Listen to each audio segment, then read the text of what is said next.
আগন্তুক ৪২ দিন সতৰ্ক হৈ থাকক। তিনিটা ৰাশিৰ জীৱনত আহিব পাৰে প্ৰত্যাহ্বান। বৃষ ৰাশিত প্ৰৱেশ কৰিব মংগলে। আগন্তুক ৪২টা দিনত পৰিব পাৰে বিৰূপ প্ৰভাৱ। জ্যোতিষ শাস্ত্ৰত গ্ৰহৰ স্থান সলনিক অত্যন্ত গুৰুত্ব দিয়া হয়, কিয়নো ইয়াৰ প্ৰভাৱ ১২টা ৰাশিৰ ওপৰতে পৰে।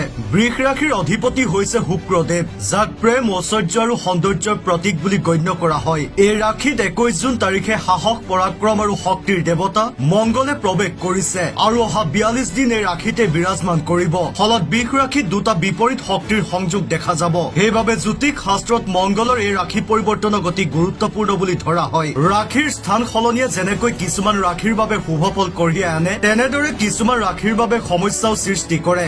মংগলৰ এই গোচৰ তিনিটা ৰাশিৰ বাবে বিশেষভাৱে প্ৰত্যাহ্বানমূলক হ'ব পাৰে।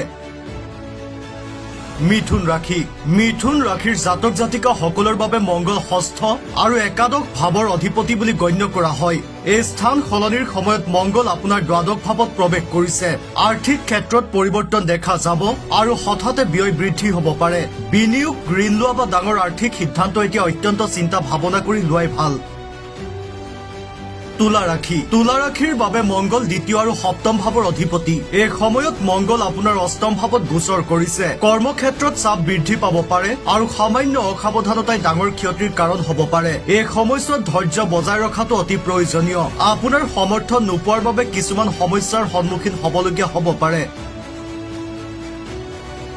ধনুৰাশি। ধনুৰাশিৰ বাবে মংগল পঞ্চম আৰু দ্বাদশ ভাৱৰ অধিপতি বুলি ধৰা হয়। এই স্থান সলনিৰ ফলত মংগল আপোনাৰ ষষ্ঠ ভাৱত প্ৰৱেশ কৰিছে। সফলতা লাভৰ আগতে কিছু সংগ্ৰামৰ সন্মুখীন হোৱাৰ সম্ভাৱনা আছে। কোনো প্ৰিয় ব্যক্তিৰ সৈতে মতানৈক্য বা মনোমালিন্য হ'ব পাৰে। স্বাস্থ্যৰ প্ৰতি অৱহেলা কৰিলে সমস্যাৰ সৃষ্টি হ'ব পাৰে। এই সময়ত ৰোগ আৰু ঋণ সংক্ৰান্ত বিষয়ক লৈ মন চিন্তিত থাকিব পাৰে।